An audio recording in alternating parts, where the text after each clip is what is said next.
Hola tout le monde, aujourd'hui vidéo de rentrée, et oui parce qu'il faut bien à un moment donné revenir, rentrer, se raccrocher à cet univers qui est le nôtre, qui est le vôtre, qui est le mien, à savoir l'univers des plantes et des jardins.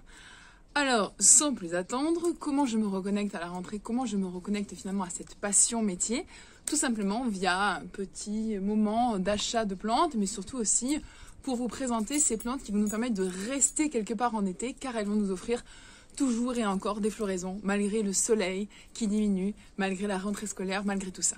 Sans plus attendre, donc, ce fameux hibiscus. Alors, bien sûr, au moment où je vous fais la vidéo, ces fleurs viennent de se fermer. Donc, je ne sais pas si on va les voir là. Bien, ici, elles sont fermées, voilà. Mais on a des énormes départs qui arrivent.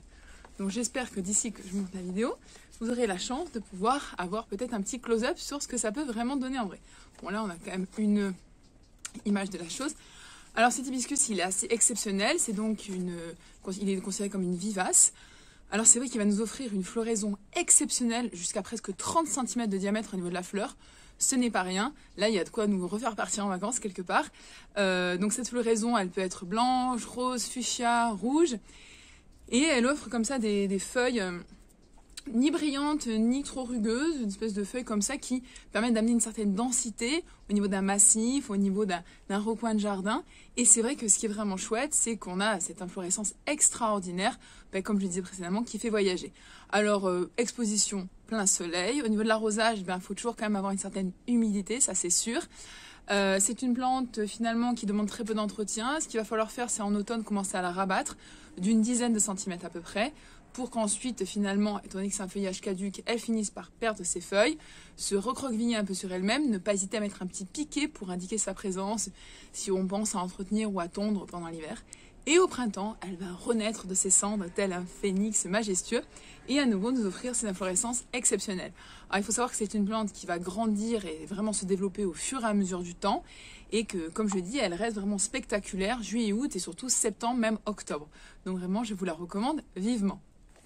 Là, nous allons passer à une plante qui semble assez anecdotique et pourtant, il s'agit d'un couvre-sol, donc d'un petit géranium vivace couvre-sol.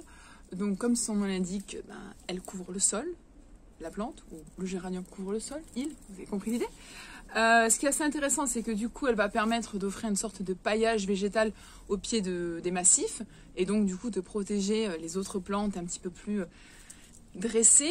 Elle va aussi permettre d'offrir ces petites fleurs comme ça, telles des petites étoiles violacées, roses ou presque blanches, et de faire venir un max de papillons. Et les papillons dans les jardins, on adore.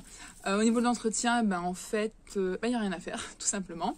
Au niveau de l'arrosage, pas tant que ça. Il faut juste faire en sorte, si vraiment l'été est rude, d'arroser un peu plus pour être certain d'avoir le plus de fleurs possible. Mais sinon, je recommande vivement parce que c'est vrai que je dirais que c'est la petite touch supplémentaire pour les massifs, et c'est ce qui va amener finalement une finition au niveau de vos plantations. Et là, ce qui est top, c'est que voilà, on a toujours une multitude de fleurs et vraiment, c'est très agréable à regarder. Et il y a un léger parfum aussi, c'est une plante assez aussi délicate que poétique, je dirais.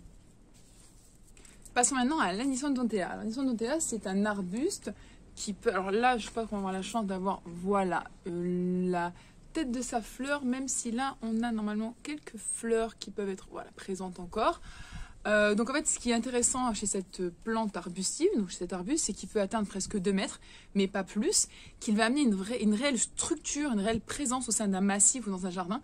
Moi j'adore en mettre parce que déjà c'est très très florifère. Là vous voyez, bon là il est en pot, je vais bientôt le planter. Mais dès qu'il va être en terre, il va m'offrir encore plus de fleurs, et ce jusqu'au début de l'hiver. Donc c'est vrai que ça remonte le moral, hein, faut pas se leurrer. C'est vraiment une plante, je l'ai vue dans beaucoup de jardins, qui se développe de façon assez majestueuse comme ça.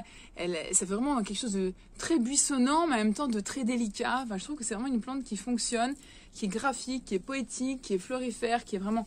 Enfin, voilà, je la recommande vivement et je ne saurais m'en passer. Je dirais que c'est maintenant devenu l'une de mes signatures 2021 dans mes jardins.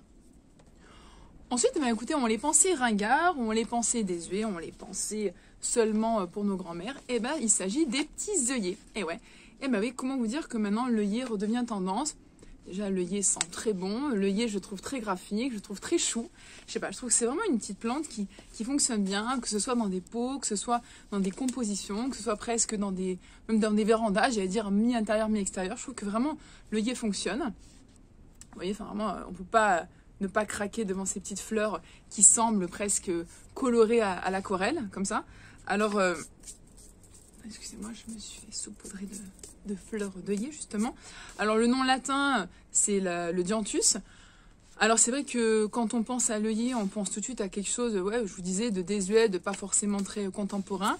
Et je pense que non, c'est vraiment une idée préconçue parce que ça ne saurait être une plante de ce... J'arrive pas à me concentrer en fait, je fais que la regarder, j'arrive pas à me concentrer, je reprends. Donc oui, non, donc sortons de tout ça, c'est vraiment une plante que moi je me force à réutiliser, qui je trouve fonctionne vraiment très bien. Au niveau de l'entretien, bah, rien à faire, si ce n'est enlever quelques petites fleurs sèches. Au niveau de l'arrosage, bah, ni trop ni assez, donc vous voyez, voilà, c'est parfait, quoi. C'est les plantes qu'on aime, elles ont une certaine résistance et en même temps une certaine autosuffisance, et finalement on n'a pas besoin de venir vraiment comme ça toujours les ponctionner avec du fertilisant, de l'eau, etc. Donc ça, je trouve ça vraiment cool qu'elles aient une certaine autonomie, tout simplement. L'exposition, bah, soleil, mi-ombre, voilà, l'arrosage, bah, je vous l'ai dit précédemment, donc en fait voilà, on adore, c'est top. Là, je trouve que c'est assez sympa le petit packaging qu'ils ont mis en avant. Je trouve que ça peut peut-être attirer une population plus jeune pour les acheter. Je trouve que ça fonctionne bien, tout simplement. Vive les œillets! Concernant la suite de nos plantes de rentrée, tout simplement le Pelargonium crispum. Pourquoi? Tout simplement parce que les moustiques, ça suffit, quoi. Et donc ça, c'est vrai que la chance qu'on a avec cette plante-là, c'est un vrai répulsif naturel. Elle a un feuillage qui est gorgé en huile essentielle de citron, donc de citronnelle, et vraiment, elle va nous permettre, en plus d'amener une ambiance assez sympa dans nos jardins ou dans nos bords de fenêtres, eh bien, de faire fuir ces moustiques, parce que l'été, c'est chouette, mais alors... en ce début de rentrée, être infesté de moustiques, c'est vraiment pénible, quoi. Et donc là, pareil, donc au niveau des inflorescences, on a un petit peu toutes les couleurs. Alors vous avez vu que là, je suis quand même dans un thème rose, violet, mauve, hein, donc tout le fait que j'ai choisi celle-ci.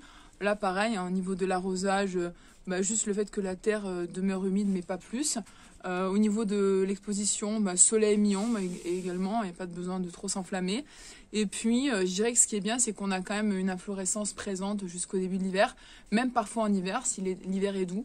Donc ça, c'est vraiment chouette, et je dirais que c'est un petit peu un intemporel dans les jardins. Je trouve que, après, il faut avoir tendance à le rapprocher des habitations, parce que c'est vrai que s'il a cet effet comme ça de répulsif, cette action première, bah, autant l'approcher des maisons, des fenêtres et tout, les ouvertures, quoi.